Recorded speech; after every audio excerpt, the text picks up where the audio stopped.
Hey there, party people, and welcome to People Stuff, a weekly anthropological advice show hosted by me, Dan, and my colleague, Michael. Remember, we're anthropologists and we know stuff about people. People stuff. This week, we're talking about disciplining someone else's kid, the alleged naturalness of gender roles, and kids with creepy imaginary friends.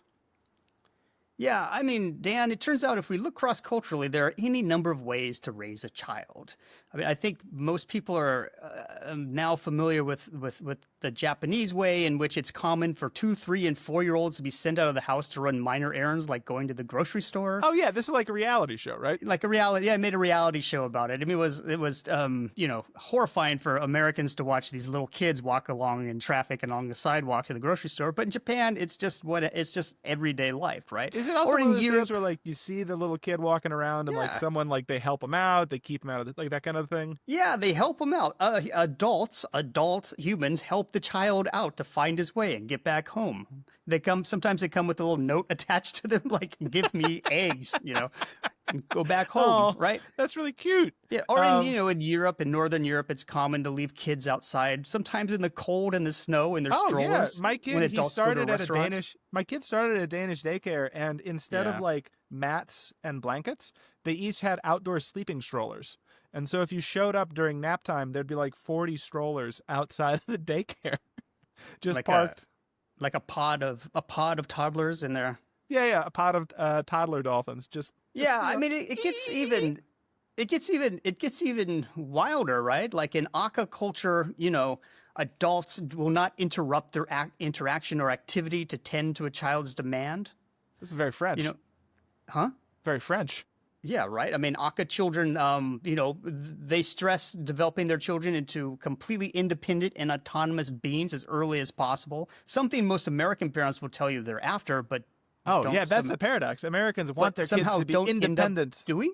Yeah, right. They say they're after independence, but really end up with very dependent children. I say this as someone who teaches college freshmen all the time. Okay.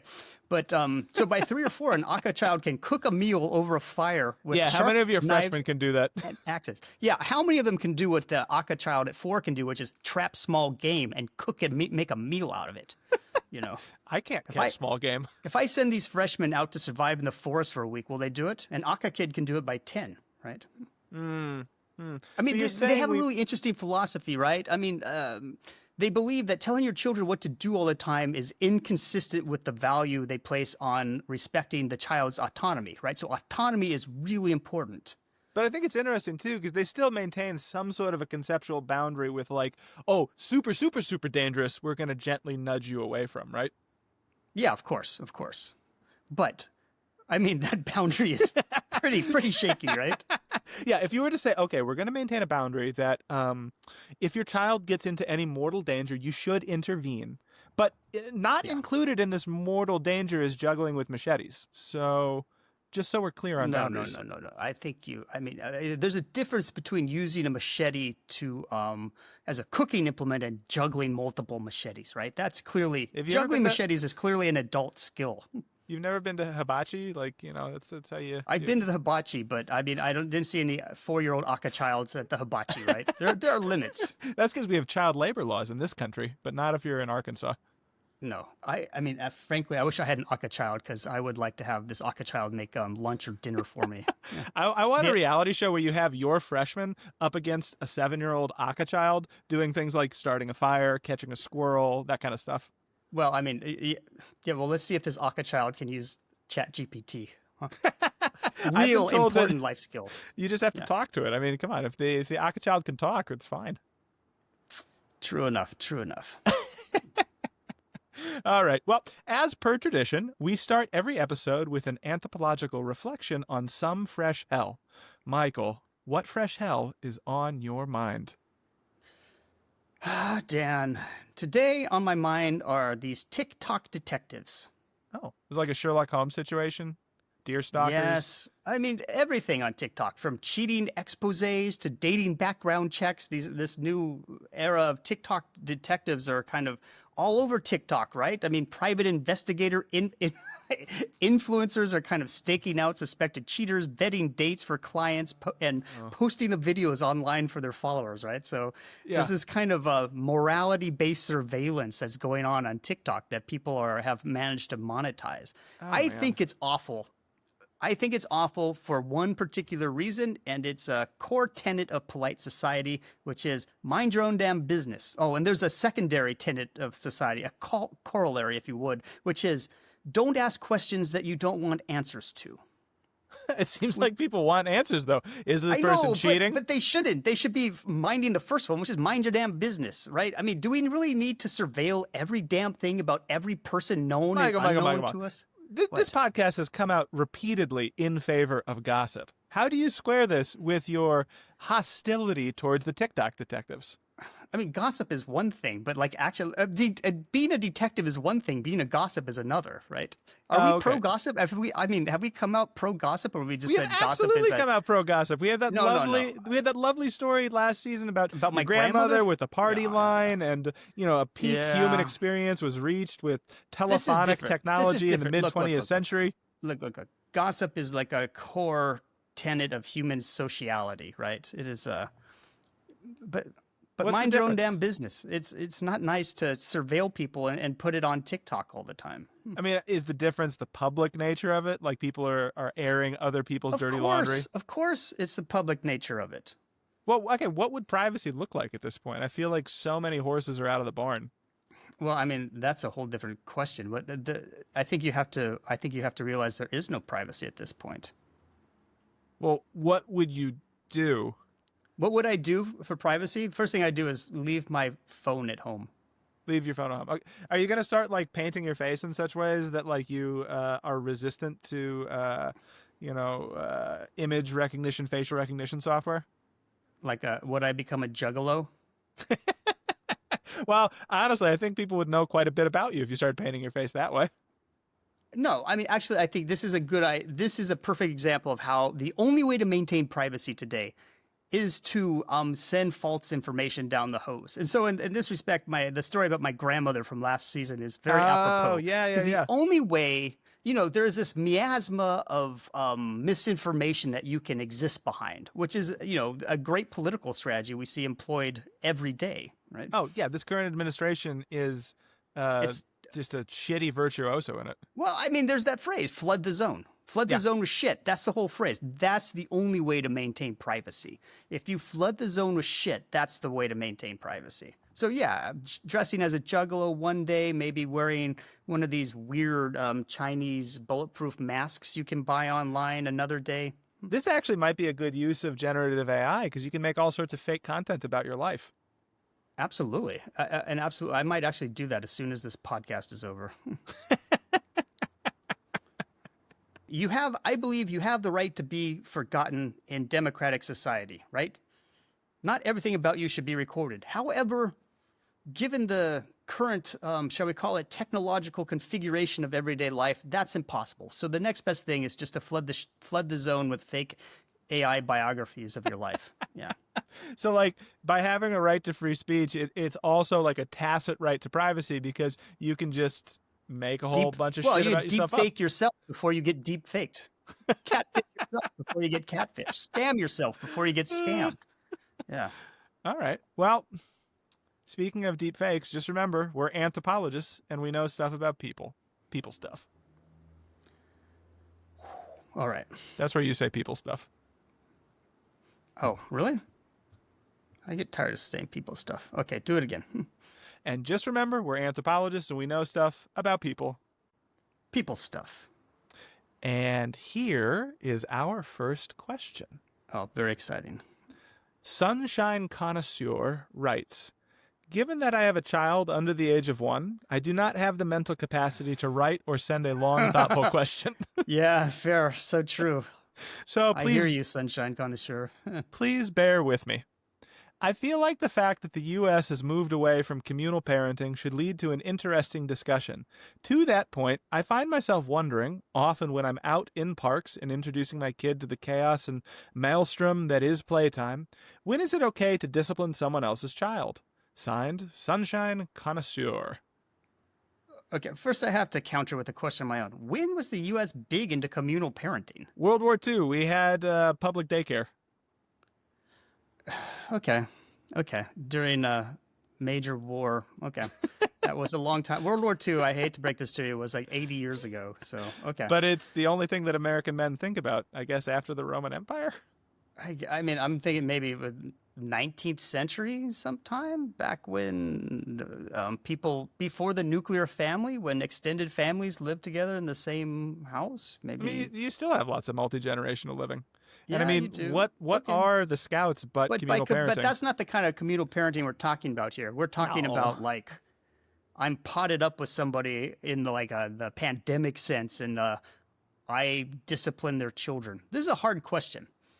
My basic rule of thumb is not to interfere in the society of children, except in the case of potential catastrophic injury. Everything else. This is because the society of children reminds you too much of death, your impending death? The That's messenger part of it. death?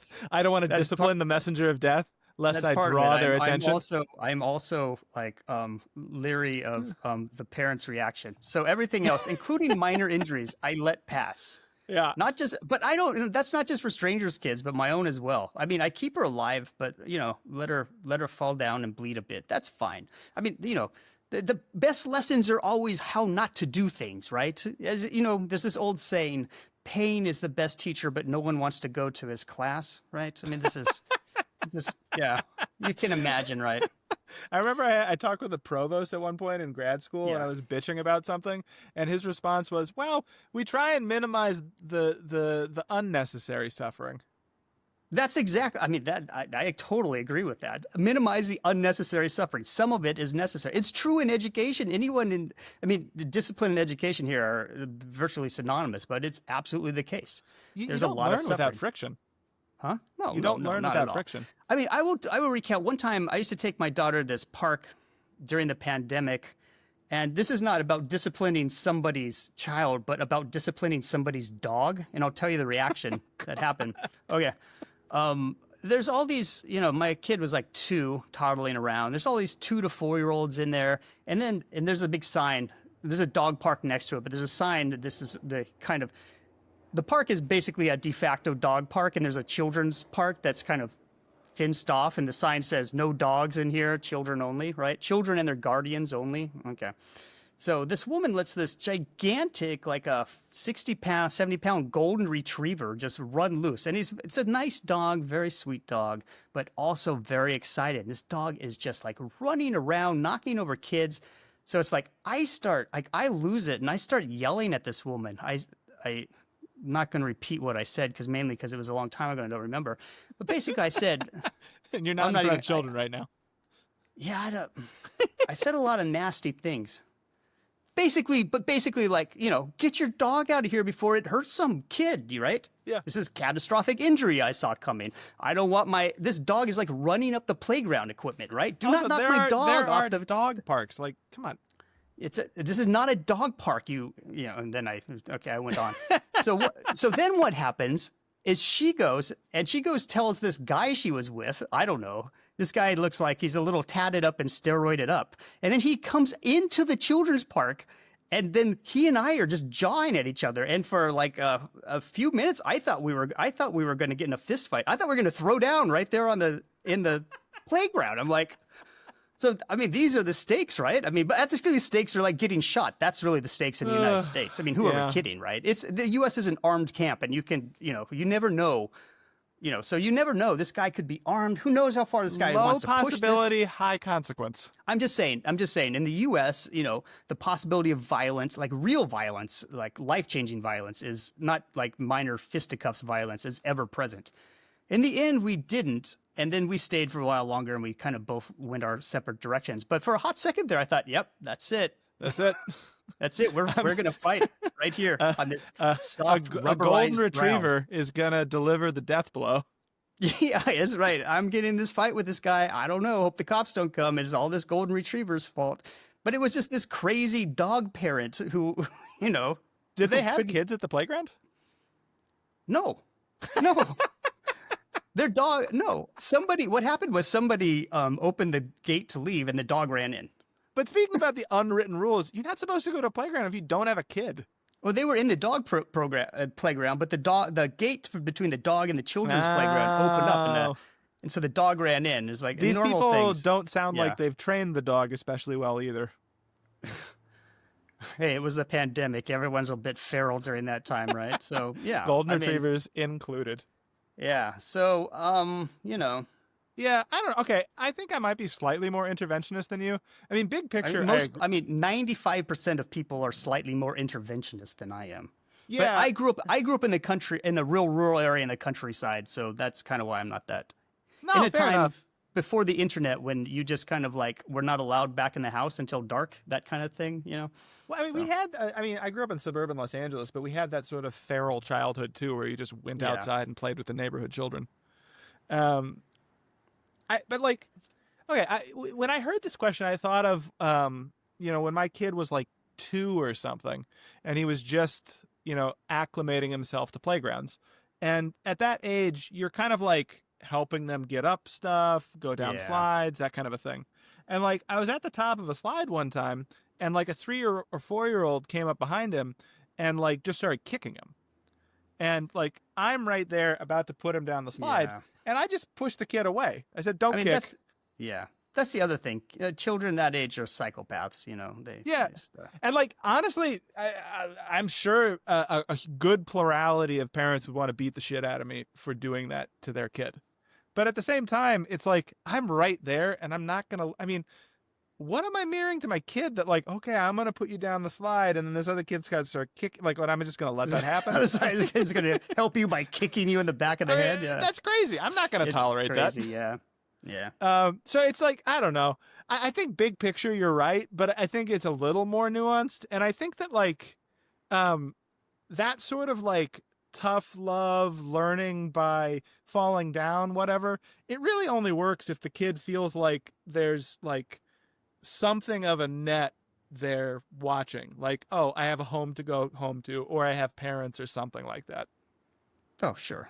Yeah. So like, there's like a further back layer that it's like, I'm just going to sit over here on the, like when they get a little older, sit on the bench, let you do what you want. A little older than that, yeah, sure, go out, whatever. But there's always a home to come back to, or there's an adult that you have recourse to. Yeah, it's funny now that you mentioned that. It's like I am a lot more interventionist when it comes to dogs and occasionally other animals than I am with other children. I don't know why that is. I guess, I just... You have higher expectations for pets than you do for children.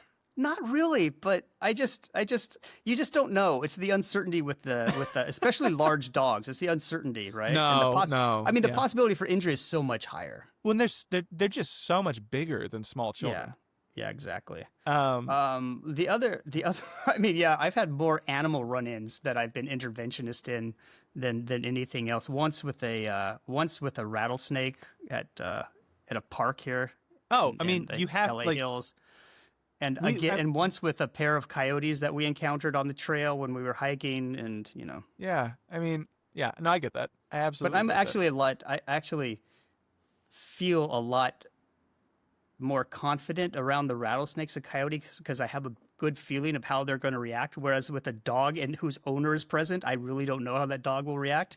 I mean, it's kind of the uncertainty, right? I mean, do you see that there's always that kid on the playground who's going to kick the other kids? It's like, what that is, right? Okay, so one time you know what that is. Don't go over where that kid is, But I feel like someone else's pet, you just don't know like how that pet is being socialized. Are they aggressive? Are they not aggressive? The uncertainty of the stranger's pet is like that's like my main source of anxiety. Yeah.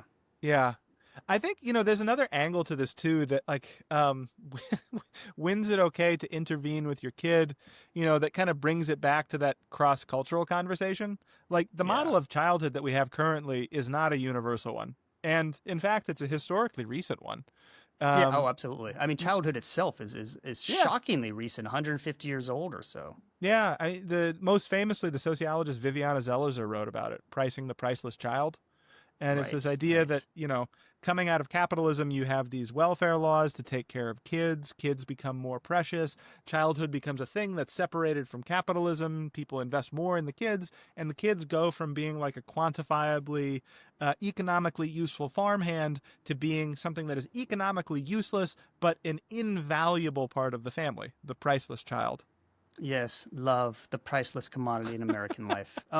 No, but that's a really good point because it makes me think of this recent. Last year, there was this case in Alabama in an IVF clinic where what can only be described as an idiot was in the back room of this clinic and put his hand into a jar full of embryos. No, I shit you not. That's exactly what happened. Some idiot walked back there, put his hand into a jar full of embryos. It's like liquid nitrogen or something. I have so much respect for the lab sciences, but anecdotes like this lead me to believe that I'd be just fine. So you know what happened to his hand? He's like, "Oh, my hand is cold." It's like, and he reaches it out suddenly. Did he get like tried for murder or something? Like, because this. Well, yeah. What happened was he knocks over this vat with frozen embryos in it because his hand is cold. It's like, "Oh, my hand!" And so this case goes all the way to the Supreme Court, and he gets charged under an 1877 law about endangering minors, and the parents got recompense under this 1877 law. That puts a price on a minor's life in case they're injured in an industrial accident or on a farm. Yeah. I could have made X amount of money on my child as a coal miner's Basically, yeah, assistant. this kid would be worth blah blah blah blah blah. I mean, it's famous for like trying to extend this idea of personhood down to the embryonic level, but that's a whole nother episode. Dr. Scroggins. Yeah, we got your insurance call about the destroyed embryos. We're so sorry, but we were reading your file, and it turns out you went to graduate school, and like the biggest predictor of what your child will do is what you did with your life. Based on that, I don't think they're going to be economically viable. So we're actually going to have to send you a surcharge to fix this idiot's hand. Well, yeah, thanks. We don't pay for graduate students. I'm really sorry. Well, not in this economy. So there you have it. I mean, did we answer this person's question? I'm sorry. Well, it was the intervention thing. Yeah, I think we actually did. Is it okay to discipline someone else's child? Generally, no, but we've outlined a number of exceptions and frameworks to think about it. Pets are scarier to discipline, but actually more important to discipline. Yeah, we learned that Michael's afraid of dogs, actually. I'm not afraid of dogs. I'm just afraid of what dogs golden can do to a small child. Specifically. Hey, a golden retriever can be very dangerous when they're just running full speed around small children, How do you think I feel about scooters and electric bicycles too? I mean, wow, on sidewalks, that one really sets me off as well. Remember, if you have a question, you can write to us or leave us a voice memo at www.people-stuff.com. Are you ready for the second question? Oh, hell yeah. And here it is. An unwelcome gender reveal writes, dum, dum, dum, dum. What's up, Dan and Michael? What's up? Just answering questions. Okay. Hey, what's up? I'm the proud mother of one 2-year-old boy and one 4-year-old girl. Okay. I mentioned their genders because that's what I'm wondering about. I sort of figured before I had kids that gender wasn't super important and that a kid's personality blended with their parents' influences would be more important. Fast forward 4 years, and I have a girl who is obsessed with pink princess dresses and having people over for tea. Yeah, same here. Honestly, I don't even know where she learned about tea service. We live in Temecula. Tea is kind of close to Temecula. And a little boy who loves trucks, smashing trucks into other trucks and laughing his little ass off every time someone falls over.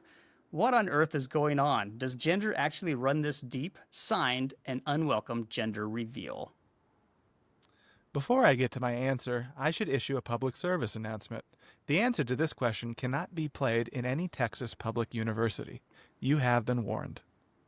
Okay, so First, I would like to commend our reader for not accidentally setting a national forest on fire due to a gender reveal party.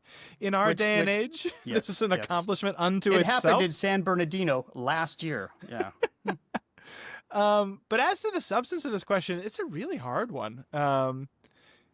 And I expect Michael will probably disagree with me a little bit on this, but We'll see. you know, the anthropological record as a starting point seems to bear out that gender is categorically important to humans just about everywhere. But the anthropological record also seems to bear out that what exactly gender is and should mean is so wildly variable and plastic that it's really hard to pin down anything universal about it at all. I don't disagree with any of that. That's actually 100% correct, scientifically, Yeah. biologically, and anthropologically. Yeah. So, I mean, it's a bit of a conundrum to start with. You know, academics have been all over the place on this. In the 80s and 90s, Judith Butler's work famously spent a lot of time developing the notion that even the physical reality of gender was a social accretion. But recently, as trans writers and theorists have considered their experience of gender, Butler's actually walked back a lot of that foundational stuff, most recently in her book, Who's Afraid of Gender, with the idea that there may be some sort of deep-seated gender identity that is at play at some point in early human socialization. So, yeah, I don't know. Where are you at, Michael? Where am I at? I had so much. Did I have something to say about this? Let me think. This is kind of like this question that you don't want to answer, right? Yeah. Oh, yeah. I mean, I kind of think I do have an idea about this. Comes from reading the anthropological literature and also watching my child grow into someone who loves pink when she went to daycare and school. I mean, I think this question is actually about kind of the power and ubiquity and of I public. am the father of a proud truck smasher, so. My daughter also smashes trucks when she has them too. And she also thinks it's hilarious when people fall over. Oh, yeah, my kid is a slapstick child. Yeah, of course. They all love slapstick. That's all fine, right? I mean, this is kind of like the power and ubiquity of public education. By that, I don't mean like the public education system, like formal schooling. I mean like the public educating your child everywhere you go. Yeah. You know, we think of education, something occurring in formal settings like schools, but individuals and institutions that educate are everywhere. This is a point made most powerfully by the Lawrence Kremen, the educational historian at Teachers College, Columbia. And, you know, I think a lot of what's happening is that your kids are picking up on these gender issues as they start to form their identity and look around. They're looking at these pre-existing notions of gender, picking them up and assimilating to themselves, right? Definitely. I mean, my daughter only recently started calling herself a girl. Well, I'm a girl. Oh, are you? You are you? Yeah, this is just very recent, right? So they pick up everything like they're instructed by all the individuals and institutions around them all the time. Their peers, their extended family, the Disney Corporation, other media. And I'll tell you a good example of this is like last year when my daughter started pre-K, we had been there for a couple weeks and I don't know. I had been taking her to my barber prior to this and having her hair cut short. Because she's just running. I mean, she's in the pool and she's running around. It's just so much easier, right? And it's like running around, sweaty hair all the time. And so it had gotten a little long at when she started TK. And I was like, hey, you know what? Why don't we go back to the barbershop? The barbershop's fun. They'll give her bubble water and, laugh at her. You know, barbershop is a good time. And they have ice cream at my barbershop. I want to have my barber on this on the podcast. He's fantastic. But anyway, so I took her there and had her hair cut really short, and it looked fantastic, very sophisticated and chic, I would say. It was a nice haircut. And so we go there, and the day after, I'm sitting down there, and I'm sitting at a table with her and some other parents before class, and one of the parents says to her, goes, "Oh, what happened to your long hair? It was so pretty. Why did you cut it? Now it's so short." Yeah. And I'm like, yes, okay. So then, this is it. Okay. And did she pick up on that one, or did she let it wash over, or like how did she respond No, she picked up on it, and she refuses to cut her hair. She has not cut her hair since, right? Because that wasn't the only comment like that she got. She got comments like that for weeks. Yeah, and that's just like one that you can point to and be like, oh my God, that is very obviously gendered, right? This is a moment of gendering in the present progressive. This is how gender gets established and how it works. And like It's the like, world is confirming this yeah, over and over and over. I mean, you have thousands of these interactions every day of varying magnitudes. I mean, the funny one that happens to my kid is his hair like is curly like mine, less gray. But like, you know, that's good. we don't we don't dress him in any particular way. He dresses like he wears, you know, sweatpants and a sweatshirt and stuff like that. And so he's running around in like, you know, a completely destroyed tracksuit with like, you know, little brightly colored shoes, and everyone comes up to him and goes, "What a beautiful girl! What a beautiful girl!" And it's just the misgendering is over and over and over again. And I don't know how that because his hair is long and curly, right? Not that long. I mean, you know, it's not like down his neck or anything. It's just the but it's not in a curls. Crew cut. No, right? It's not buzzed, which I do see. Like the 2-year-old with the buzz cut that's a special one. Oh, that's a thing too, right? Yeah, that's a thing too. I mean, and by now my daughter's in kindergarten, and the clothes are so different. Like yesterday was picture day at school, and right, you see boys in little tiny suits and all this crazy stuff like that. But my point is that this kind of thing, you know, to this point about gender identity, identity is certainly a real thing, an important thing. But the cold fact is that identity cannot really be essential in the sense that it's fundamental to a person, right? Identities are formed from mores, norms, and concepts that are external to us, that we take them on board in what is certainly a curated process. So identity is literally formed out of the instructions and actions of those external to us. The idea that identity, this gender identity, is somehow innate is, I think, absolutely ridiculous. Now, sex is a totally different thing, and we could talk about that on another show because there's actually a lot of fascinating stuff going on in like the world of high-end sports, Olympic sports and stuff. I think, with biomarkers, but that's kind of a totally different thing. I mean, what gender is at this level that we're talking about with this question is, parents telling my daughter that her long hair was so pretty, even though it was terribly ugly and ratty. Her long hair was so pretty, and she looked like such a cute little girl when she had long hair. And she looks like a little boy with short hair, and she should really let it grow out, right? Yeah. And she should really like pink, and you should really watch K-pop Demon Hunters over and over, and you should like this kind of stuff, right? Yeah, I mean, it's over and over and over again. It's relentless. Yeah. I think I might disagree with you just like a little bit. There's a really interesting ethnography that I read by Tay Meadows, who's a sociologist at Columbia. It's called Trans Kids. Mm-hmm. And it's about parents, children, and their kind of experience with transness and gender dysphoria, gender clinics, that kind of stuff. And what he suggests, or what they suggest, is that there's gender identity actually seems to be something that articulates itself fairly early on in childhood. And it really seems to happen when there's a mismatch between what someone thinks they are and how the world is gendering them. And like that's where the gender dysphoria comes from. And it actually seems to happen fairly early on, like 4, 5, 6, like that kind of an age. So I don't exactly know what to do with that, except to say that it doesn't seem crazy to me that there might be some sort of a categorical like that, given how humans are wired to make relationships with each other.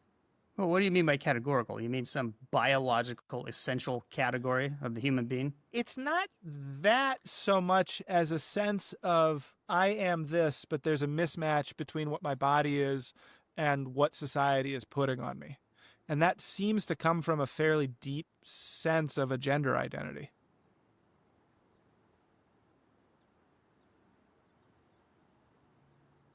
Like an essential innate gender identity that you feel. Well, I'm not saying it's necessarily innate, but it seems to be earlier than other things. Yeah, I mean, I've heard these arguments. I mean, it's an interesting argument. I don't quite know exactly what to say about this. This is clearly this kind of a very subtle kind of debate that gets blown up in all kinds of unfortunate ways. But I mean, that happens early, 3, 4, 5, something like that. I think is this the argument? On into early childhood, yeah. 7, 8, 9, yeah. Well, I mean, it's interesting. I always wonder about this. What these aren't even like like prepubescent children who like what. I mean, if you step back from the gender identity piece of it, it's interesting developmentally that you can see, certain things happen before other things in terms of sense of self, sense of others, ability to imagine other people have thoughts, and it's not just you in kind of a reactive world. And then the way attachments build too, right? How attachments build to parents and caregivers, and how a kid, even at a very, very young age, starts to piece together that there are other people in their life that like, oh, I remember their names, I pay attention to them. So like there's very clearly this very early on drive or capacity to situate a kid in a social context. And like that seems completely uncontroversial to me. I mean, that just seems like very basic human development. I agree. That seems completely uncontroversial and not at all. And from that kind of starting point, it doesn't seem like crazy to me that when you're developing a component of the self, that a gender identity would be a piece of that. Because that would be a basic way of like how you fit. But the question is always, how do you develop that?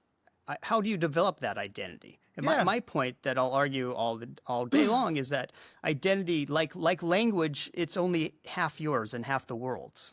Yeah. I mean, you take this kind of flotsam and jetsam of ideas floating around, and you incorporate them into yourself, and they are external to you, and then at some point they come to feel internal. But no. I think, come to feel internal, sure, but like there also is this internal pushback, right? Like, and that's, I think, what the people who are talking about gender identity manifesting early and like having a mismatch between what's put on you and what you feel as yourself, there seems to be something that's coming internally that is pushing back. That's not just a social accretion. Yeah, no, that is the argument. Yeah, and I mean, I don't know if we've answered the question, but we've definitely like laid it out. Yeah, the way that anthropologists think. You're about right. it. Those are the arguments. I don't have a particular position on that, but those are in fact the arguments. You should highlight in the literature, the feminist literature right now, there's been for several years a pretty vociferous debate between. These are the TERFs in the UK. Yeah. The trans-exclusionary radical feminists. I mean, what exactly is a woman? Where do these gender categories come from? All that kind of stuff. And like, the bad guys in a lot of these conversations are the people who really want to essentialize it and demonize women who don't fit these categories of the essentialized gender or whatever. And so that's why makes essentialized gender is the easy one to push back against because there's so many counter examples, right? I mean, oh, absolutely. Even in the course of one person's life cycle. Particularly culturally, right? Oh, you have all these third, fourth, fifth genders around cross culturally that you see. Yeah, that are identities ready to wear identities. Let's call them that you can just put on anytime you want. And people do. It's like it's not a big deal. Yeah. But I think coming back to the questioner, I mean, yes, gender actually seems to run this deep, mostly because everyone seems to care about it quite a bit, and it just comes relentlessly as this thing that a growing person has to reckon with as they find their place in the world. And how exactly you understand the nature of that socialization versus what comes from inside, what comes from outside. Like, I mean, I think this just allows the parent to like step back and be a little less stressed about the whole thing because, you're not running some like laboratory psych experiment. Your kid's growing up in the world. Oh, yeah. I mean, good news, bad news. Yeah. Good news is you're not responsible for everything. Bad news, there's not a lot you can do about this. There's a good portion of this that is going to be outside your control. And when this kid starts listening to Andrew Tate, you're probably not going to be able to, control where his identity goes from that point. I mean, if you've done your job in early childhood, you'd hope that the first experience of Andrew Tate would be a very displeasing encounter. You would hope. Yeah. Well, there you have it. I don't know. Did we conclude anything? Well, there you have it. That's a conclusion of itself, isn't it? Well, there you have it. All right. Let's do it. Now it's time. Yeah, sorry, Michael. Let's fix some shit. Fix some shit. Yeah. Now it's time for Fixing Shit, the section of our podcast where we come up with solutions to life's problems. So, Michael, what are we fixing today? Yeah, I mean, immigration, Dan. We're gonna fix immigration. Actually, we're not gonna fix immigration. Did you just feel like we weren't high enough on like the professor watch list? Like you really wanted us to break to the top of this thing? I don't want to leave any chances. I have always wanted to be on this professor watch list, to tell you the truth, and I don't want to leave. I don't want to leave anything to chance in this episode. Let's get all the hot buttons out there right now. All right, here is Exhibit C. Michael, fix immigration. Go. Well, it's not so much about immigration as it is the U.S. public's perception of immigration. As many listeners will remember, last year, this is in 2024. Americans don't remember that far back. Americans were very, very concerned about immigration, and they had very, very, very negative views of immigration. Yeah, if I remember correctly, some very prominent people were saying that Haitians were eating dogs in Ohio. Yes. This is true. Americans wanted all immigration rolled back. They wanted immigrants expelled from the country, and this has been going on apparently for the last 8 months. However, according to a Gallup poll that was conducted in August of 2025, the American public is now all for immigration. Yes. Wait for it.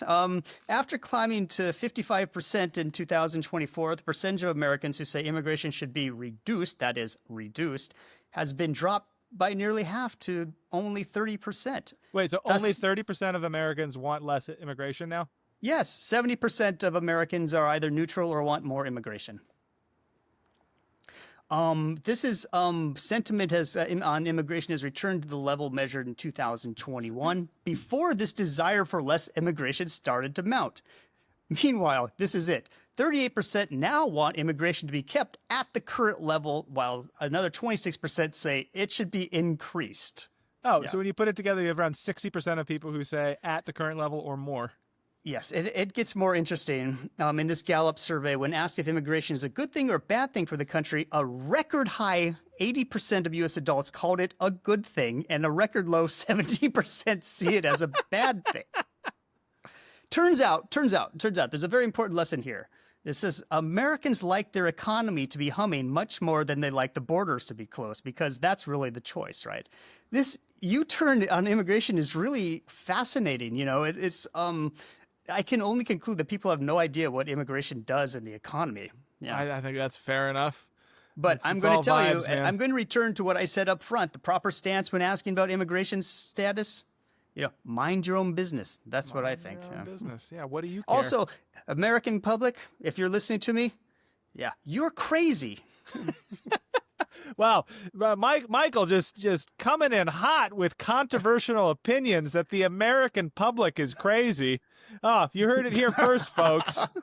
Breaking new ground. I am literally quoting the American public sentiment back to it. Call up the American Academy of Sciences. We got a new member right here. You'd think I'd be doing something really terrible, like quoting Charlie Kirk's own words back. Oh, don't do that. Really we don't do that. We don't do that. We just hold up white papers on this podcast. Yes, right. Just as a minor thing, I keep going back to that kind of overwhelming political science literature that points out that most people don't pay attention to the news, and most everyone does not have internally consistent political beliefs. So when we have these conversations, it's like, what do Americans care about immigration? It's like there's a category area at the start of this because people don't have consistent beliefs. They don't pay attention to the news. They don't pay attention to politics. And so trying to come up with some sort of like poll-based justification one way or the other is a little bit of a fool's errand. It's not a justification. It's just an opinion poll. Like, hey, what do you think about this? you know, the inconsistency you point out is exactly right. I mean, obviously the Gallup poll points out supports exactly what you were arguing. American public does not have consistent opinions. Well, and this is the issue with political leadership, because political leadership matters in framing issues. When Trump ran for president the third time, when he ran the third time, yeah, the way he framed it was like, okay, immigration, do you like criminals? If you don't like criminals, you don't like immigration. Like, that was the equivalence. Now it's like, well, the immigrants aren't criminals. They're people who don't seem to commit crimes and have families and who live in my community, and they participate in the economy. So Do I like families? And do I like the economy? Yes. So I like immigration. And so there's just like a very basic framing thing that shifted. Maybe. Who knows? American public, you're crazy. Yeah. Well, so there you have it. I would like to say to the American public, get your shit together. Get it straight. Get your shit together. Do the reading. Read the syllabus, American public. Do the basic reading. Yeah, I mean, just like basic. Like, what does immigration do for the country economically? Are you more into that or more into the other thing? Make up your mind about it and don't change it so radically every 6 months. Yeah.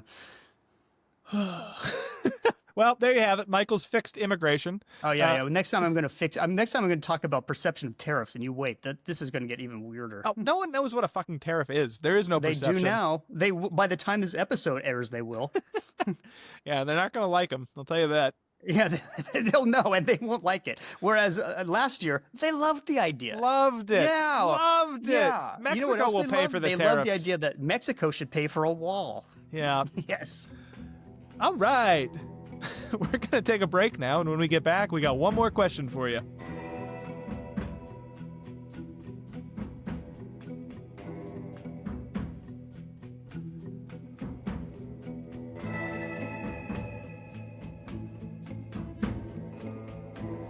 All right. Our last question. The ghost is imaginary, right?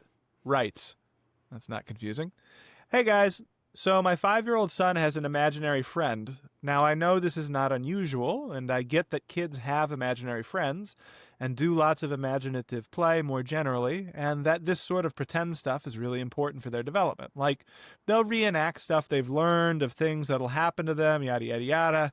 That's going on here, but there's other stuff as well, spooky stuff. The other day, my son told me that Mr. Burgess had been here before, that he remembered what happened, and that he didn't want it to happen again. I asked what he was talking about, and my son turned to Mr. Burgess, whispered something, and then turned back to me, said, "You know," and then walked off. Other times, our son was in the backyard digging holes. Oh.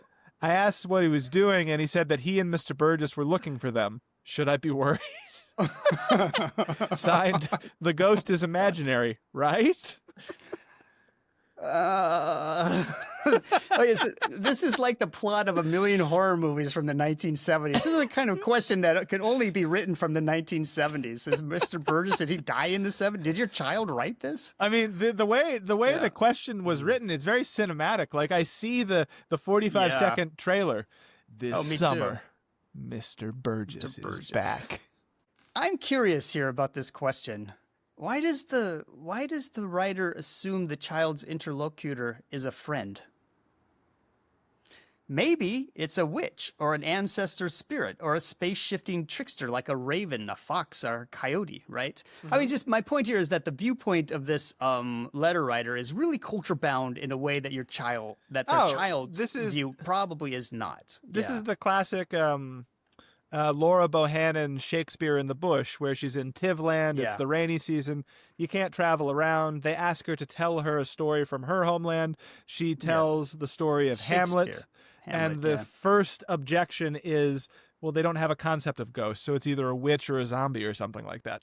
Yeah, I mean, this is it, right? I mean, the letter writer, I think, is probably imposing all kinds of categories on these things, like we do for children, much like we impose the category of gender on children. We're imposing this... oh, get out of here. Get out of here. Imposing this category of friendship on this child's imaginary friend, right? Yeah. I don't know